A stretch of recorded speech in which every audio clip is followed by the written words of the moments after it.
اولئک الذین اشتروا الضلالۃ بالہدی۔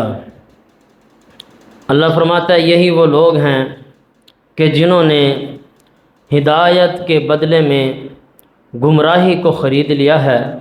فما ربحت تجارتهم وما كانوا مهتدین، پس ان کی اس تجارت نے انہیں کوئی فائدہ نہ دیا، یعنی یہ جو انہوں نے تجارت کی ہے کہ اپنی ہدایت کو چھوڑ کر گمراہی کو خریدا ہے، اللہ کہتا ہے اس تجارت نے انہیں کوئی فائدہ نہیں دیا۔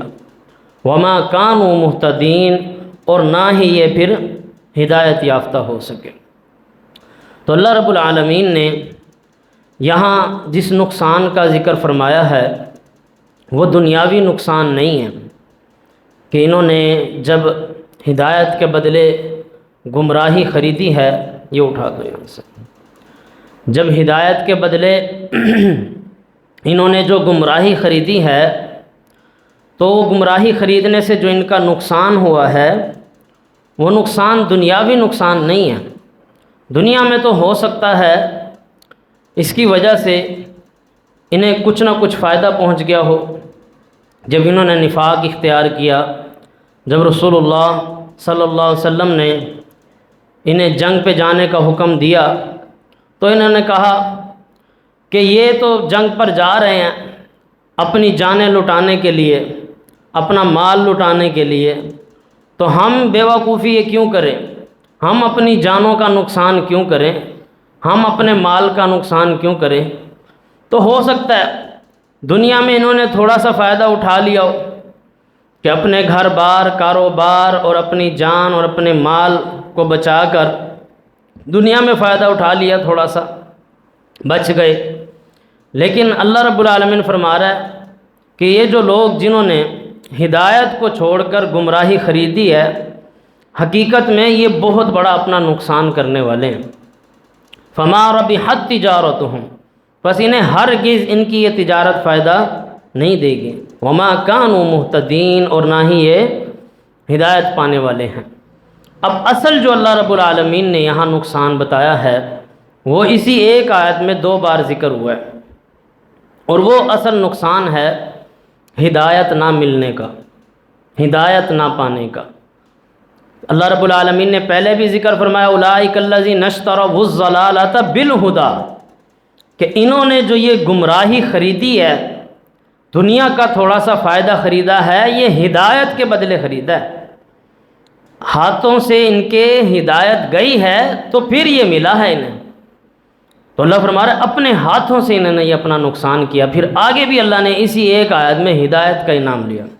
فما ربحت تجارتهم، اللہ کہتا ہے یہ جو انہوں نے تجارت کی ہے، اللہ اس کو تجارت کہتا ہے، اللہ اس کو تجارت کہتا ہے کہ کوئی بندہ اپنی گمراہیاں اس لیے اختیار کرے، گناہ اس لیے کرے کہ وہ ڈائریکٹ جہنم کا راستہ اختیار کرے اور اپنی خواہشیں پوری کر لے اور ہدایت کو چھوڑ دے، تو اللہ کہتا ہے حقیقت میں یہ تجارت کر رہے ہیں، یہ سودا کر رہے ہیں کہ یہ جو اللہ نے انہیں ہدایت دی تھی اس کو انہوں نے چھوڑا اور اپنی ہدایت کو کچلتے ہوئے، اس کے اوپر پاؤں رکھتے ہوئے یہ آگے بڑھے، اور پھر انہوں نے اس گمراہی کو اختیار کیا خود سے۔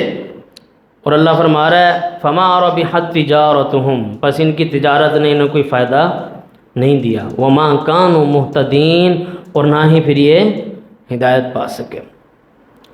حقیقت میں اللہ رب العالمین نے یہاں ہدایت کا نقصان اس لیے واضح کیا ہے کہ ہدایت وہ چیز ہے جو ہر شخص کے پاس شروع میں ہوتی ہے، یعنی نبی کریم صلی اللہ علیہ وسلم کا فرمان ہے کہ کوئی بھی بچہ ہے جب وہ پیدا ہوتا ہے تو وہ دین اسلام کی فطرت پہ پیدا ہوتا ہے، وہ مسلمان پیدا ہوتا ہے، مسلم پیدا ہوتا ہے۔ چاہے کہیں بھی کوئی بھی بچہ پیدا ہوتا ہے تو وہ شروعات میں مسلمان ہوتا ہے۔ اس کا مطلب کیا ہے کہ وہ یکتا تنہا ایک رب کو ماننے والا ہوتا ہے۔ اگر کسی بچے کو، کوئی 4-5 سال کا بچہ، آپ نے اسے کوئی عقیدہ نہیں پڑھایا، کوئی نظریہ نہیں پڑھایا، کچھ نہیں پڑھایا، 3-4 سال کا، 5 سال کا جو چھوٹا بچہ، اگر آپ نے اس کے دماغ میں کچھ نہیں ڈالا، اگر اسے بھی کوئی مشکل پریشانی ہوگی، کچھ ہوگا، وہ سیدھا آسمان کی طرف نظریں اٹھائے گا۔ وہ کیوں اٹھاتا ہے آسمان کی طرف؟ نہ وہ سورج کی طرف دیکھتا ہے، نہ وہ چاند کی طرف دیکھتا ہے، وہ سیدھا آسمان کی طرف نظریں اٹھاتا ہے، چاہے اسے کچھ نہ پتا ہو کہ کوئی اللہ بھی ہوتا ہے، کوئی رب بھی ہوتا ہے، کوئی اگر اس کو آپ نے دماغ میں کوئی ایسی غلط چیزیں نہیں ڈالی کہ فلاں پیر بھی مدد کرتا ہے، فلاں عیسائی بھی جو کرسچن ہیں وہ عیسیٰ علیہ السلام کو مشکل کشا مانتے ہیں، یہ ساری چیزیں اگر آپ نے اس کے اندر نہیں ڈالی اور اس کا عقیدہ بلڈ نہیں کیا تو وہ فطرت پہ جو ہوتا ہے وہ حقیقت میں توحید پہ ہوتا ہے۔ اور اس کو ہر چیز، اگر آپ اسے کچھ نہیں سکھاتے، کوئی بندہ اس کا دماغ خراب نہیں کرتا تو اسے ہر چیز اللہ کی طرف لے کر جا رہی ہوتی ہے۔ ہر چیز، وہ جس چیز پہ غور کرتا ہے وہ چیز اسے بتاتی ہے حقیقت میں اس کا بھی کوئی بنانے والا ہے۔ جیسے حضرت ابراہیم علیہ السلام نے اپنی قوم کے سامنے پہلے کہا یہ سورج رب ہے میرا، اور پھر جب سورج غروب ہونے لگا تو ابراہیم علیہ السلام نے کہا غروب ہونے والا میرا رب ہو سکتا نہیں، وہ رب ہی کیا جو غروب ہو جائے۔ پھر چاند کا کہا یہ چاند میرا رب، پھر جب چاند ڈھل گیا کہا جو ڈھل جائے چھپ جائے وہ میرا رب ہو سکتا نہیں۔ 14 دن چمکے اور 14 دن گم رہے، وہ پھر باقی 14 دن کس کو پکاریں گے، کس کو بلائیں گے؟ تو یہ چیزیں خود بندے کو پیغام دے رہی ہوتی ہیں کہ ہم رب نہیں ہیں، ہمیں بھی کوئی بنانے والا ہے۔ تو بندہ یہ سفر طے کرتے کرتے چیزوں کو دیکھتا ہوا آخر فطرت پہ اگر رہے تو اسی چیز پہ پہنچتا ہے کہ اس پوری کائنات کا کوئی ایک بنانے والا ہے اور ایک ہی ہے۔ اور جب بندہ اسی فطرت پہ رہتا ہے، غور و فکر کرتا ہے، وہ کہتا ہے اگر دو ہوتے تو پتہ نہیں کائنات کا کیا حال ہوتا، دو ہوتے تو ان میں لازمی اختلاف ہوتا، لازمی جھگڑا ہوتا اور کائنات کا نظام بگڑ جاتا۔ تو جو سائنس بھی ہے آج کی، سائنس ہمیں صرف یہ بتاتی ہے کہ یہ کام اس طریقے سے ہو رہا ہے، سائنس دریافت کرتی ہے۔ سائنس نے وہ کام نہیں کیا، وہ کام بنایا نہیں ہے، صرف سائنس دریافت کر کے کہتی ہے یہ کام ایسے ہو رہا ہے لاکھوں کروڑوں سال سے، اربوں سال سے، اور اب ہم نے اسے دریافت کیا۔ تو ہمارا سوال یہ ہوتا ہے کہ اس کو کیا کس نے ہے، اسے بنایا کس نے ہے، یہ چلا کون رہا ہے؟ جب بندہ یہ کویسچن کرتا ہے، یہ سوال اٹھاتا ہے کہ یہ کرنے والا کون ہے، تو وہ پھر آخرکار ایک یکتا تنہا الہ کی طرف پہنچتا ہے کہ واحد ایک اللہ کی ذات ہے جو یہ نظام چلانے والی ہے۔